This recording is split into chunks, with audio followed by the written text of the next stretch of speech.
Hello and welcome to World Talks here on TVP World with me, Ashim Kumar.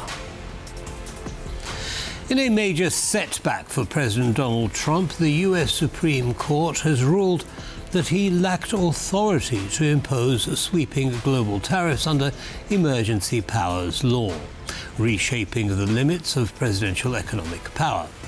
To lay out what's going on, we're joined by Professor Alberto Coll at DePaul University College of Law.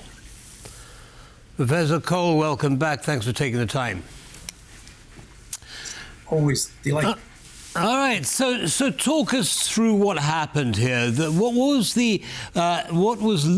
struck down by the Supreme Court exactly? Yeah, so President Trump has imposed a very wide range of tariffs, claiming that he has authority under this law called the International Economic Emergency Preparedness Act. This is a law that was passed by Congress back in 1978, giving the president certain authorities to punish countries economically in case of an economic emergency that the president would define, including to regulate imports. The president used this law to do something which the Constitution gives explicitly only to Congress, which is to impose a tax on foreign goods in the form of tariffs. And of course, the Supreme Court said the power to tax only belongs to Congress. The Constitution is very clear to that. And Congress, in this 1978 law, gave the president authority to regulate the importation of goods, not to tax them. And the court drew a distinction between regulating something and imposing a tax, a power right, which, the court says belongs only to Congress. Okay, so clarify something for me, if you would, Professor. So what the Supreme Court said wasn't that Trump had no power, but he had no power across, setting global tariffs. Is that right? I mean, does he have, in emergency circumstances, does he have the right to set any tariffs to punish other countries? Zero. Under this law, he has zero power to impose any tariffs, okay?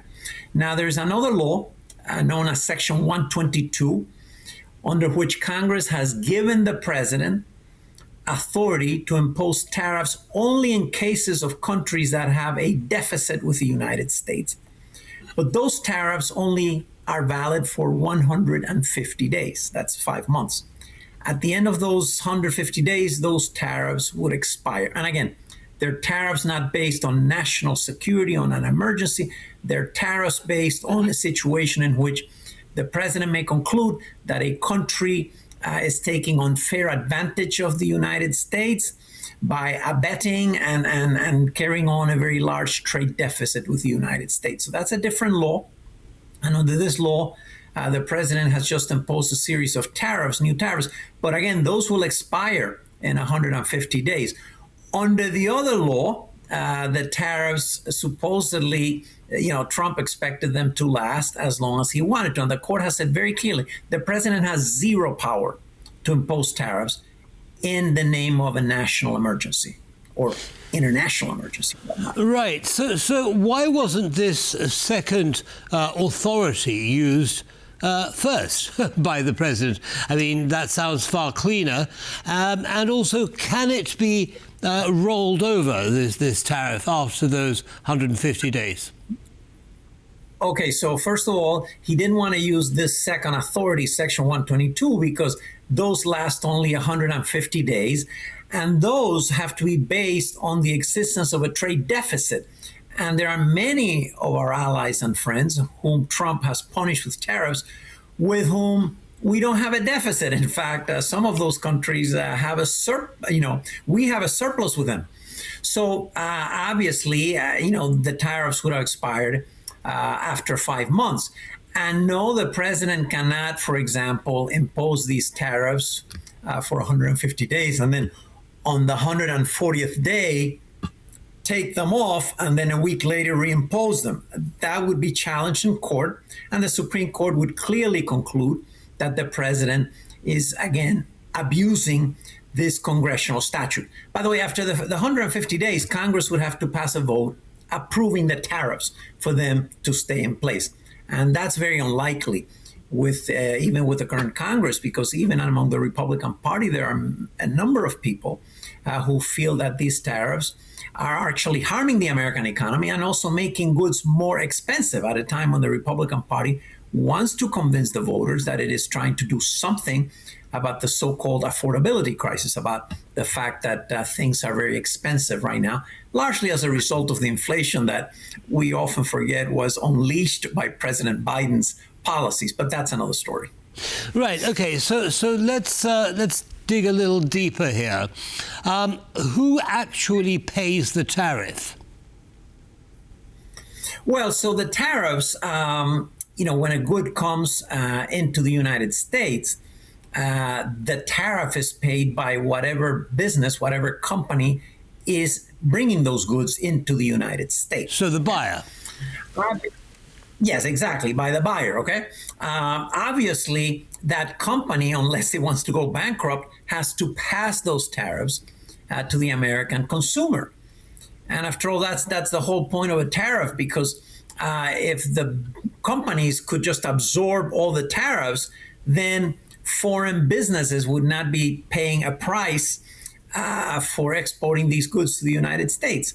And the whole point of the tariff is to discourage American consumers from buying foreign goods.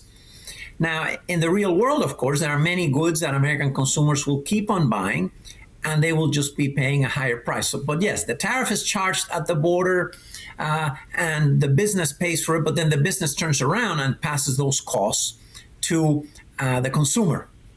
All right. So basically, the government's collected all these tariffs through the purchase by the buyers, the company, and or the consumer.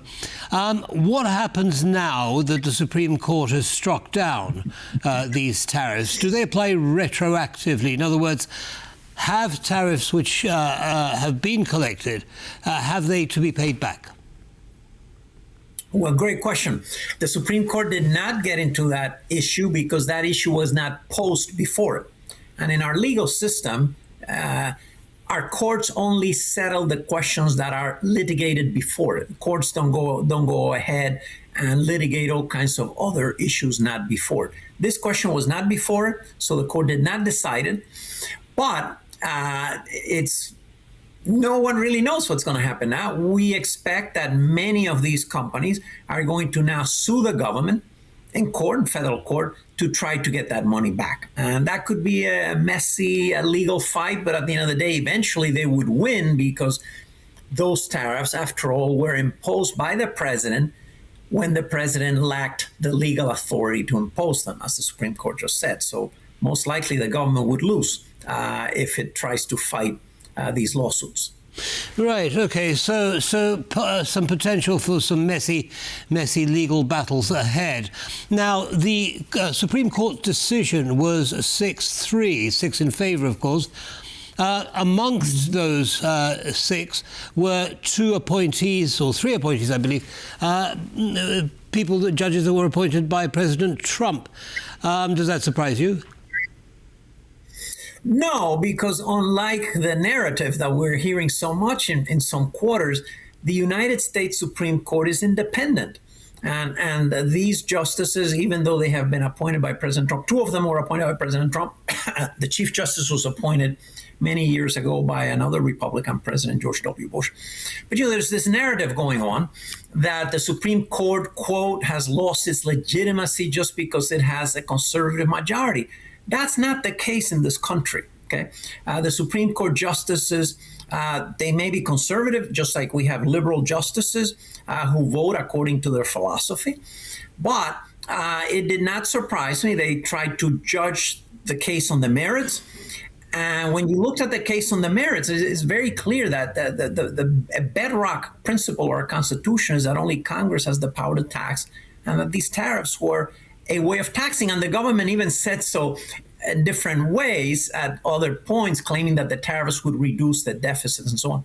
So I am not surprised that 3 conservative justices lined up with 3 liberal justices to strike this down. And it shows, again, our system has checks and balances. Our federal courts, many federal courts in the past, have put a stop to some of President Trump's measures.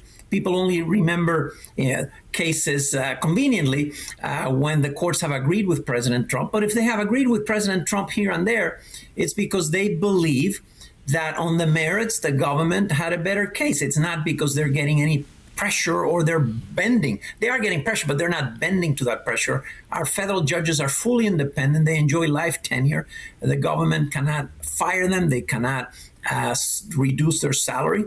So we have an independent judiciary, and we're going to see a couple of big cases, by the way, coming up, where we're going to see, I expect the government, again, is going to lose. One involves the president's statement that people born here who are immigrants, in many cases, should not have citizenship. This would be an elimination of what is known as birthright citizenship. I think the government is very likely going to lose that. And finally, the president's efforts to fire one of the Federal Reserve governors. I think the court is going to also come down against the president on this one as well. Well, on those we shall wait and see, Professor. Now, in the last couple of minutes that we have left, what does President Trump do to reinstate at least some of those tariffs? I mean, he'll have to go through Congress, that's become clear.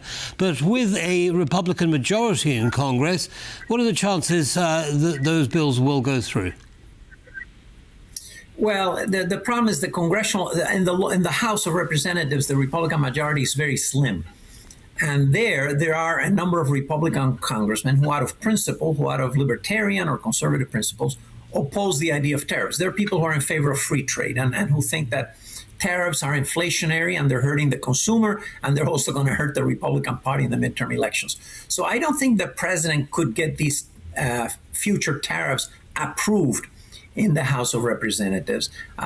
So I think that's going to be a dead end. And he will try to impose a number of other tariffs under these other laws. But again, they are limited in how long they can last and the extent to which he can impose them just on any country at will. So we'll have to wait and see. As we know, this president likes to push boundaries, and he may decide to push boundaries again with some of these other laws. But eventually, I think the federal courts are going to slap him on the wrists and lay down the clear principle that Congress has the power to tax, and only Congress has the power, by the way, to regulate foreign commerce. That's both in the Constitution. It's very clear. It's a power given solely to Congress. Right. And it's good, too, to have these court rulings now. Certainly. Okay, in the last few seconds that we have, Professor, now, with the midterms coming up, it's likely that the composition of Congress will change, with Democrats in the majority. Does that mean Trump's tariffs are dead in the water? I think most of them are. But there may be situations where, again, we have a massive trade deficit with another country, and the president may impose tariffs even temporarily. And in those cases, the Democrats would have to tread very carefully, because if it's the case of a major trade deficit violator, let's say China, Democrats don't want to be known as soft on China. So that may actually create, in some specific cases, an uneasy alliance between Trump and some of the Democrats when they do retake the House, as they're expected to do. It's not clear whether they will retake the Senate. They may retake the Senate too, but that's clear. But the House probably definitely will be in the hands of the Democratic Party after this November. Understood. Professor Coll, as always, thank you very much for sharing your analysis with our audience. Have a good day, sir. Have a good day. Bye-bye. Bye. And that brings us to the end of this episode of World Talks. Don't go away, lots more coming up. Goodbye.